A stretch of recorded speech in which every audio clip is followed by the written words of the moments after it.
मर्द को कभी दर्द नहीं होता, पुरुष आहे म्हणजे तो चुकीचाच असेल. व्ह्यूज साठी सिंपती गेन करणं. जो पुरुष जो मुलगा खूप काळजी घेतो ना त्याच्या बाबतीतच बरेचदा त्याला बोलणी खावी लागतात. टच हुआ आप चाकू मार दिए. चांगली मुलंही असतात, चांगली मुलं खूप असतात. कुठल्या व्हिडिओमुळे एखाद्याचं आयुष्य बर्बाद होऊ शकतं. ऑफिसमध्ये बॉस समोर व्यक्त होता येत नाही. मुलींना तो सेन्स असतो की चुकून मारलाय का कसं झालंय कळतं मुलींना. जेनजी लोक खरं तर कधीच कोणाचं ऐकत नाही. मेन विदाऊट वर्ल्ड ही कन्सेप्ट मला अजिबात पटत नाही. म्हणजे मुलं काही असे भेटले होते जे मी इथे ऑन कॅमेरा नाही सांगू शकत, मला अनुभव आला होता वाईट. याचा अर्थ असा नाही की पुरुष हे चांगलेच आहेत आणि स्त्रिया ह्या असंच काही करतात, असं नाही. किंवा लैंगिक हिंसाचार फक्त महिलांवरच होतात, पुरुषांवर होतात. पण दुर्दैवानं पुरुषांना पुरुष आयोगच नाहीये. 2 दिवसापूर्वी केरळमध्ये एक व्हिडिओ व्हायरल झाला आणि त्यानंतर सोशल मीडियावर सगळीकडे त्या व्हिडिओची चर्चा होतीये. व्हिडिओ तुम्ही नक्कीच पाहिला असेल. व्हिडिओमध्ये एक स्वयंघोषित ताई आहेत, त्या इन्फ्लुएन्सर आहेत. त्यांनी एक व्हिडिओ शूट केला ज्यामध्ये एक काका आहेत 42 वर्षांचे. त्यांच्याकडून चुकीच्या पद्धतीनं तिला स्पर्श होतोय असं त्या व्हिडिओमध्ये दाखवण्यात आलं. तो नंतर व्हिडिओ व्हायरल झाला. सुरुवातीला लोकांनी त्या काकांना खूप ट्रोल केलं की कशा पद्धतीने हा त्या महिलेला स्पर्श करतोय, आणि शेवटी त्या काकांना टोकाचं पाऊल उचलावं लागलं. कारण सामाजिक भीती किती आहे, आपण ज्या देशात राहतो त्या देशामध्ये सामाजिक भीती इतक्या मोठ्या प्रमाणात आहे. आणि त्यानंतर त्यांनी टोकाचं पाऊल उचललं आणि त्यानंतर समाजाला जाग आली. सोशल मीडियावरचा जो समाज आहे त्याला जाग आली आणि मग पुरुषांच्या बाजूने सगळी लाट जी काही सिम्पॅथी आहे ती जायला लागली. आता बोलायचा मुद्दा असा आहे की पुरुषांचं या सगळ्या संदर्भामध्ये काय मत आहे. कारण अशा जेव्हा घटना घडतात तेव्हा अर्थातच पुरुषांच्या मनात देखील अनेक प्रश्न हे घुटमळलेले असतात. त्यांना उत्तर कधी मिळालेलं नसतं. त्यामुळे त्यांचे प्रश्न आणि त्यांचं मत जाणून घेण्यासाठी आज न्यूजरूममध्ये मी आहे. न्यूजरूममध्ये माझ्यासोबत सगळे जे माझे पुरुष सहकारी आहेत ते देखील आहेत आणि काही महिला सहकारी देखील आहेत. त्यांच्याशी आपण बोलूयात. सगळ्यात आधी आपण जाऊयात प्रसादकडे. प्रसाद, ही जी काही घटना घडली तेव्हा सुरुवातीला काय मानसिकता होती, म्हणजे तुला कसं वाटलं? घटना खरोखरच खूप गंभीर आहे. म्हणजे या घटनेच्या निमित्तानं मला प्रियंका एक सांगावं असं वाटतं की जी काही गृहीतकं बनवली आहेत पुरुषांबद्दलची की मर्द को कभी दर्द नहीं होता, किंवा मग पुरुष असाच असतो, पुरुष आहे म्हणजे तो चुकीचाच असेल, ह्या ज्या काही आपण म्हणतो पूर्वग्रह, या पूर्वाग्रहांना छेद देणारी ही घटना आहे. म्हणजे त्याच्यावर आरोप झाल्यानंतर 2 दिवस त्या व्यक्तीने जे काही भोगलं ते त्याला व्यक्त करायला फक्त त्याला एकच माध्यम मिळालं. म्हणजे टोकाचं पाऊल उचलणं हा कुठला मार्ग नसू शकतो, या मताशी मीही सहमत आहे. पण मग त्याला तशी परिस्थिती निर्माण करण्यात आली का, हा सगळ्यात महत्त्वाचा मुद्दा आहे. आणि जर त्यानं तसं नसतं केलं तर त्याच्यावर आपण समाज म्हणून विश्वास ठेवला असता का, हा सगळ्यात महत्त्वाचा प्रश्न आहे. म्हणून त्याला अशी ही वेळ त्याच्यावर आली का, तो जर व्यक्त होऊ शकत होता आणि जर व्यक्त तर जो झाला असता तर त्याच्या बाजूनं आपण किती उभे राहिलो असतो, हा सगळ्यात महत्त्वाचा मुद्दा आहे. म्हणजे इथं लिंगांच्या पलीकडे जाऊन विचार करणं गरजेचं आहे. आपण ज्या बसमध्ये होतो, एकतर मला असं वाटतं की तिथल्या त्या प्रशासनाचीच खूप मोठी चूक आहे. बस इतकी खचाखच भरलेली होती, त्याचं मागे लक्षच नव्हतं. सगळ्यात महत्त्वाचा मुद्दा म्हणजे आहे आता त्याचं मागे लक्ष नव्हतं. आणि ती ताई, स्वयंघोषित ताई, ती जी काही व्हिडिओ स्वयंघोषित इन्फ्लुएन्सर ताई, तर ती जी काही व्हिडिओ करत होती. पण मला काय म्हणायचं प्रसाद, बसमध्ये गर्दी आता सगळीकडेच असते आणि ती बसमध्ये गर्दी सोडा ना, मुंबईच्या लोकलची गर्दी बघ ना तू. हो, तेच मला म्हणायचं आहे. आता मुंबईमध्ये जर जी लोक प्रवास करतात, ज्यांना मुंबई लोकलचा सगळं प्रवास माहिती आहे, ती तर मला असं वाटतं की तिथं लिंगभेद नाही होत मुंबई लोकलमध्ये बऱ्यापैकी. मी असं पाहिलं नाही आतापर्यंत की तू धक्का मारला वगैरे. हां, काही अपवादात्मक गोष्टी असतात की काही आपण म्हणत नाही का टवाळखोर, त्यांना चोप दिलाच पाहिजे किंवा त्यांना शिक्षा झालीच पाहिजे. पण त्या रोजच्या प्रवासात जर अशा काही घटना घडत असतील, मग त्याचा असा बाऊ करणं, ते सोशल मीडियावर टाकणं आणि एखाद्या लग्न झालेल्या माणसाचं आयुष्य उद्ध्वस्त होईल इथपर्यंत ते घेऊन जाणं, मला वाटतं तिने 2 वेळा व्हिडिओ पोस्ट केला होता. तर हे काही योग्य नाही असं मला पुरुष म्हणून तरी वाटतं. सो थोडक्यात काय झालं माहितीये का, व्ह्यूजसाठी सिंपती गेन करणं, त्यामुळे मग व्ह्यूज जास्त मिळवणं, या सगळ्यांमध्ये एखाद्या व्यक्तीचं आयुष्य तुम्ही संपवू शकता ह्याची कल्पनाच त्या ताईंना आलेलीच नसेल. तर तुला काय वाटतंय विनीत, म्हणजे या सगळ्या गोष्टी घडतात. आता मलाही भाऊ आहे, तुलाही बहीण असेल, पण आपण जेव्हा या सगळ्या समाजामध्ये बघतो ना, तेव्हा पुरुषांच्या मनातली ही घालमेल कधी बाहेरच येत नाही असं वाटतं. आता या सगळ्याला खूप सारे अँगल्स आहेत. म्हणजे जर मला रोज घराबाहेर पडायचं आहे आणि मला पब्लिक ट्रान्सपोर्टचा यूज करायचा आहे, लोकल असू देत, बस बेस्ट, पुण्यातल्या बसेस असू देत, मुंबईच्या असू देत, ह्या सगळ्यामध्ये बाहेर पडताना प्रत्येक एक पुरुषाला एक डोक्यात असतंच की माझा कोणाला धक्का लागेल का, माझ्या आजूबाजूला जर महिला प्रवास करतायत, महिला प्रवासी आहेत, तर त्यांना काही माझ्याकडून धक्का लागेल किंवा माझ्यामुळे काही होईल का, तर त्याची काळजी मुलं घेत असतात जे चांगल्या माइंडचे आहेत, पुरुष असू देत, मुलं असू देत, सगळेच लोक. पण याच्यामध्ये एक आपण असं पण आता बघू शकतो की आजकाल जाणीवपूर्वक मग महिला पुरुषांना जागा देणार नाहीत किंवा पुढे जाऊ देणार नाहीत. एखाद्याला पुढे उतरायचं आहे किंवा एखादी सीट रिकामी तर तिथं त्या बसणार, मग अशा धक्का वगैरे लागू शकतो अशा वेळी. तर त्यावेळी मुलं तर काळजी घेत असतात, पण बरेचदा असं होतं की जो पुरुष, जो मुलगा खूप काळजी घेतो ना, त्याच्या बाबतीतच बरेचदा त्याला बोलणी खावी लागतात. आणि समजा कधी ब्रेक लागलाय, काय झालं, त्याच्या मनातही काही नाही, पण त्याच्याकडून एखाद्या महिलेला धक्का लागलाय तर तिची बोलणी, तिच्या शिवाय सगळं त्या मुलाला खावं लागतं. पण काही लोक इंटेन्शनली ते करणारी पण असतात, आजूबाजूला ती लोक मार पण खातात त्यावेळी की कोणाला इंटेन्शनली करतात का वगैरे त्यावेळी. पण त्यावेळी ती लोक सुटून जातात. बरेच असंच होतं की कुणीतरी धक्का मारतो, मागे उभा राहिला असतो, त्याच्यावर आळ येतो आणि मग तो बोलतो की मी हातच लावला नाही, मी काहीच केलं नाही, आणि त्याच्यावर मग परत सगळं होतं आणि करणारा बाहेर पडतो आणि लांब पळून जातो. तर असंही बरेचदा बघायला मिळतं. असे पण होतात की जे निरागस लोक आहेत, ज्यांची मानसिकता पण नसते की असं काय आपल्याला करायचंय, उलट सोबतची जी काही मुलगी आहे तिला सुरक्षित वाटावं याची काळजी घेणाऱ्या पुरुषांना पण या सगळ्या गोष्टीतून जावं लागतंय. तर राहुल, तुझ्यासोबत असं कधी झालंय का की कुठल्या मुलीने उगाच तुझ्यावर आरोप केला, तुझं काही तसं हे पण नव्हतं, इंटेन्शन पण नव्हतं की असं काही मला करायचंय? नहीं, ऐसा तो नहीं मेरे साथ हुआ है, लेकिन इतना तो है कि अगर कोई घर से निकल रहा है जॉब के लिए, ऑलरेडी 2 घंटे का सफ़र करके आ रहा है, घर से सारी प्रॉब्लम्स है इसलिए वो जॉब कर रहा है, नहीं तो खुद का बिजनेस डाल के बिजनेस संभाले. अगर आपको गलती से लग रहा है तो उसको समझ के लो गलती से लगा है. आपको सिर्फ धक्का लगता है, किसी के घर पे उनके मम्मी पापा को या बहन को धक्का लग जाता है कि वो दुनिया से चले जाते हैं. आत्महत्या करना इतना आसान नहीं होता, बहुत कुछ सोच विचार के कोई हत्या करता है, आत्महत्या करता है. तो थोड़ा सा ये चीज़ समझ के लेना चाहिए, चाहे लड़के हों चाहे लड़कियाँ हों. सिर्फ लड़कियों के लिए नहीं बात बोली जा रही है, यहाँ पे लड़के भी होते हैं. कोई स्टेशन पे बैठ के रो रहा है तो इसका मतलब ये नहीं है सिर्फ इमोशनली रो रहा है.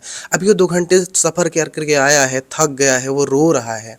उसके बाद आप ट्रेन में सफ़र कर रहा है, फिर टच हो जा रहा है, आप उसको गाली दे रहे हो. या अभी जैसे कल की ही घटना है, मालाड में एक प्रोफेसर की हत्या कर दी गई. ठीक है, अब वो सफ़र करके जा रहा है पढ़ा के, टच हुआ, आप चाकू मार दिए, उसका तो पूरा ख़त्म हो गया ना. समझ के लेना चाहिए, क्योंकि सफ़र सब कर रहे हैं और भीड़ है, ट्रेन का प्रॉब्लम है और सब चीज़ें हैं, जल्दी पहुंचना है, ये सारी चीज़ें हैं, तो समझ के लो ज़्यादा बेहतर है. बाकी तो ठीक ही है. बरोबर आहे. रचना, तुला असं वाटतं का की सहनशक्ती जी काही आहे एकंदरीत ती खूपच कमी होत चालली आहे लोकांची? छोट्या छोट्या गोष्टीला लोक खूपच रिॲक्ट करायला लागलेत, काय वाटतं तुला? माझ्यात पण सहनशक्ती कमीच आहे. पण मी आज मालाडची जी घटना पाहिली क्राईमची, त्यानंतर मी ठरवलं आहे की मी ट्रेनमध्ये भांडणार नाही आहे. आणि दुसरं म्हणजे हे जी केरळची घटना झाली ती खूपच वाईट आहे. म्हणजे चांगली मुलंही असतात, चांगली मुलं खूप असतात. म्हणजे ट्रेनने जेव्हा मी लोकलने प्रवास करायचे डोंबिवली ते लोअर परेल, त्यावेळेला मला बरेचदा लेडीज डब्यात चढणं होत नाही. आता बरीच कारणं असतात ज्यामुळे मुली जनरलच्या डब्यात चढतात. तर मला खूप मुलांनी हेल्प केली आहे की बाबा इथे बसा, किंवा बसायला जरी जागा नाही दिली तरी त्यांना जितकं सेफ मला फील करून द्यायचं त्यांनी मला ते सेफ फील करून दिलं आहे. पण एक आहेच की तुम्ही प्रत्येक गोष्ट व्हिडिओवर टाकणं, माझंही इंस्टाग्राम अकाउंट आहे, मीही व्हिडिओ टाकते, पण तुम्हाला ते कळणं की कुठल्या व्हिडिओमुळे एखाद्याचं आयुष्य बर्बाद होऊ शकतं, हे जे तुमचा बेसिक सेन्स आहे ना, किंवा आपल्यामुळे दुसऱ्याला प्रॉब्लेम होऊ नये हे तुम्हाला कळणं खूप गरजेचं आहे. आणि प्रत्येकाचं आयुष्य असतं, प्रत्येकाच्या आयुष्यात काहीतरी प्रॉब्लेम्स असतात. प्रत्येक मुलगा चांगला असतो, वाईट, प्रत्येकजण आपापल्या परीनं आयुष्य जगत असतो.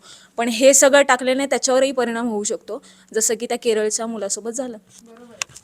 पुनीत, अशा ना बऱ्याच गोष्टी होतात आणि कधी कधी त्याचं उलटं पण होतं. म्हणजे मुलींना पण हे सगळं फेस करायला लागतात.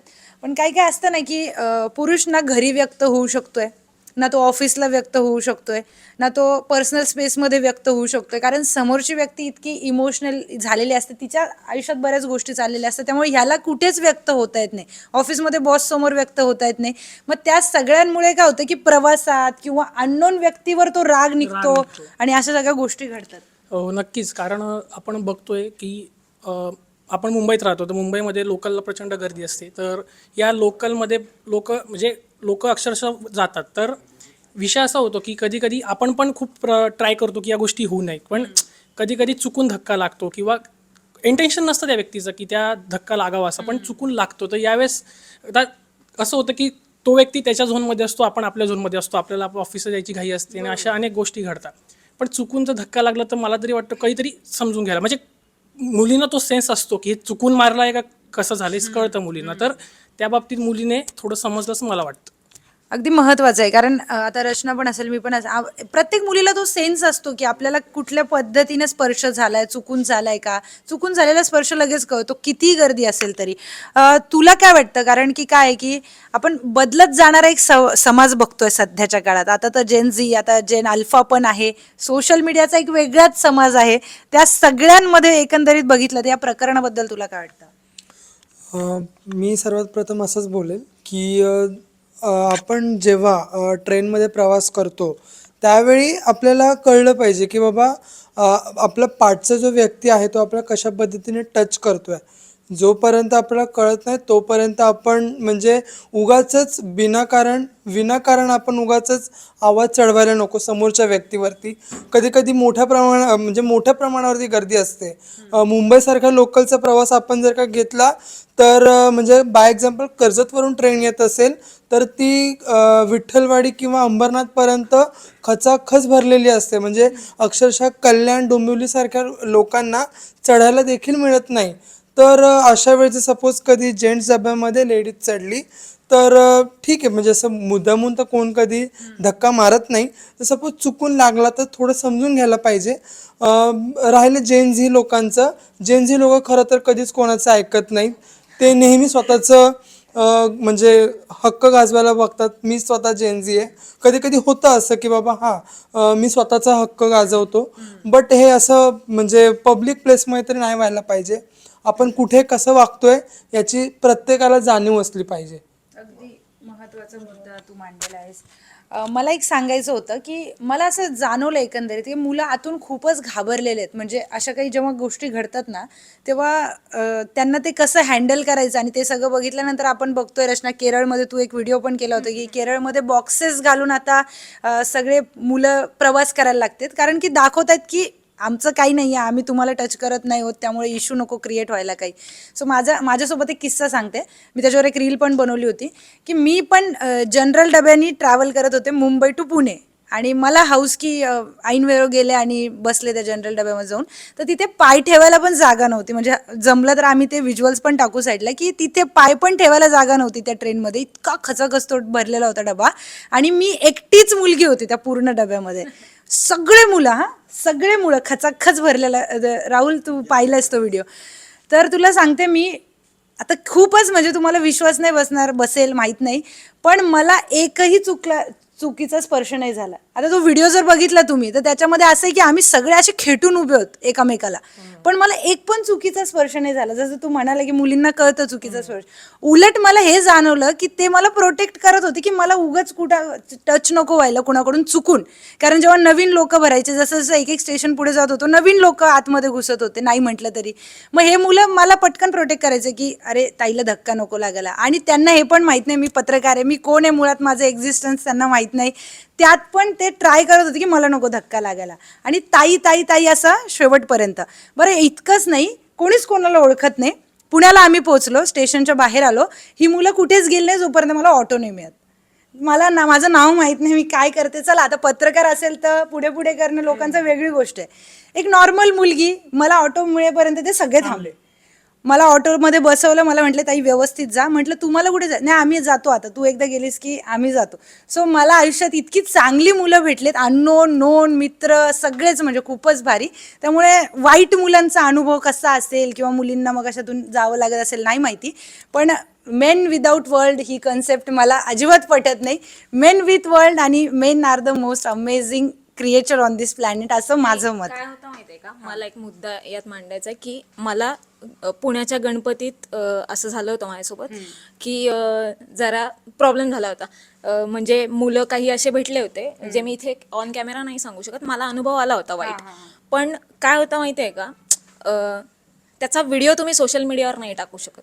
म्हणजे इथे कोणाला पटतंय नाही पटतंय काय, तुम्ही व्हिडिओ नाही टाकू शकत, कारण की त्याने लोकांचं आयुष्य बरबाद होतं. त्याला प्रक्रिया आहे ना, तुम्ही पोलीस कंप्लेंट करू शकता, त्याचं छानबीन होऊ शकते, म्हणजे सगळं व्यवस्थित त्याचं बघू शकतात लोक, पोलीस बघू शकतात, त्यानंतर त्याचा निकाल लागू शकतो.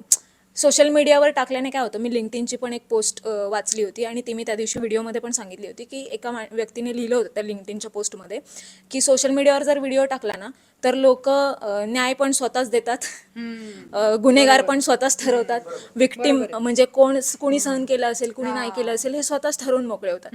आता त्या केरळच्या माणसाने टोकाचं पाऊल का उचललं, त्याला खूप लोकांचे फोन आले, त्याची बदनामी झाली.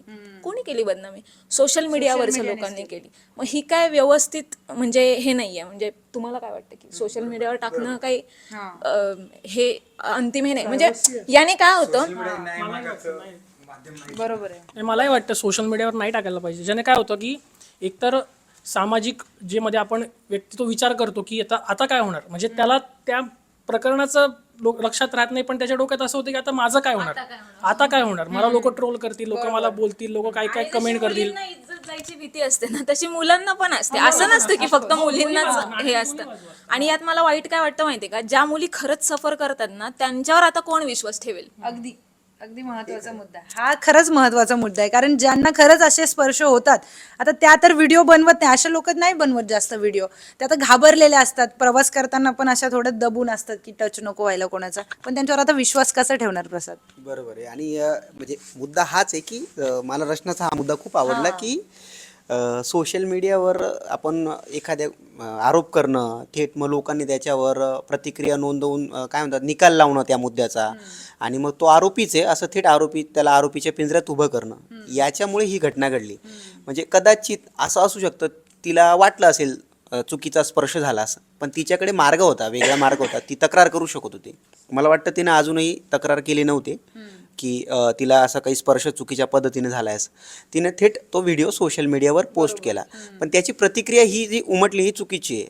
हा सगळ्यात महत्त्वाचा मुद्दा आहे. म्हणजे याचा अर्थ असा नाही की पुरुष हे चांगलेच आहेत आणि स्त्रिया ह्या असंच काही करतात, असं नाही आहे. म्हणजे अनेक आहेत ना, महिला आहेत की ज्यांना खरोखरच कामाच्या ठिकाणी किंवा इतर अनेक ठिकाणी लैंगिक छळाला सामोरे जावं लागतं, त्यांना मानसिक त्रास सहन करावा लागतो, पण मग त्याला हा पर्याय नाही आहे की इथून थेट. आता काही दिवसांपूर्वी मी टू नावाची एक चळवळ आली होती, ज्यातून अनेक महिला व्यक्त झाल्या होत्या. त्या चळवळीतून अनेकांना एक माध्यम मिळालं होतं, ते आहेच, ते व्यक्त व्हायचं माध्यम मिळालं होतं.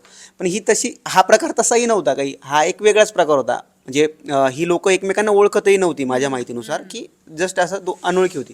आता तुम्ही पण म्हटले की पुरुष हे घाबरायला लागलेत. का नाही घाबरलं पाहिजे ना पुरुषाने? म्हणजे काही दिवसांपूर्वी आता ते निळ्या ड्रमचं एक प्रकरण खूप चर्चेत आलं होतं. बोलणार होते पण म्हटलं याच्यात नको. निळ्या ड्रमचं प्रकरण चर्चेत आलं होतं. It's not funny. म्हणजे खरोखरच या खूप गंभीर गोष्टी आहेत की आपण जर आकडेवारी पाहिली तर लैंगिक गुन्हेगारी किंवा लैंगिक हिंसाचार पुरुषांवर पण होतात, असं नाही की फक्त महिलांवरच होतात, पुरुषांवर होतात. मग आपण ज्यावेळेस एखाद्या महिलेवर असं होऊ नये कधी, पण तिच्यावर अत्याचार कधी झाला तर आपण सहज म्हणतो की महिला आयोग काय करतंय, पण दुर्दैवानं पुरुषांना पुरुष आयोगच नाही आहे. हा सगळ्यात महत्त्वाचा मुद्दा आहे, याची सुद्धा विचार केला पाहिजे. आता ही जी तक्रार घडली तो मानवी हक्क आयोगाने त्याची दखल घेतली, मग इथं पुरुष आयोग का नव्हता? म्हणजे पुरुषांनाही वेदना असतात. अरुणा ढेरेंची एक भारी कविता आहे की राधे पुरुष असाही असतो, म्हणजे तो हळवा असतो, तो दुःख, म्हणजे आपण म्हणतो मर्द को दर्द नाही होता, पण असं नाही, पुरुषांमध्ये सुद्धा अनेकांमध्ये मातृत्व असतं. साने गुरुजींना स्टेशनवर रडलेला व्हिडिओ आहे. साने गुरुजींना आपण आई म्हणतो, माऊली म्हणतो, ज्ञानेश्वरांना आपण माऊली म्हणतो. पुरुषांचंही हळवं काळीज असतं, त्यांना ते समजून घेता आलं पाहिजे. बरोबर आहे. शरद सर या.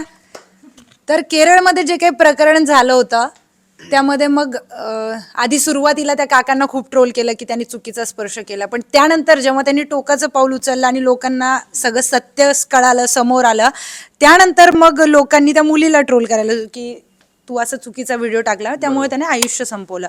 मग या सगळ्या प्रकरणामध्ये आम्ही पुरुषांचं मत जाणून घेतोय की तुम्हाला काय या सगळ्या प्रकरणात? नाही, आता आपण जर पाहिलं ना, माझं तर म्हणणं आहे की बऱ्याच गोष्टींमध्ये पुरुषांना खूप सॉफ्ट टार्गेट केलं जातं. आता कोणाकडे कसं पाहायचं, तुम्ही असंच पाहिलं, तुम्ही असे काहीतरी इशारे केले, तुम्ही हावभाव असेच होते, तुमच्या मनात असं होतं, म्हणजे मनातल्याही गोष्टी पुरुषांच्या बऱ्याच ओळखल्या जातात. हे चुकीचं आहे ॲक्च्युली.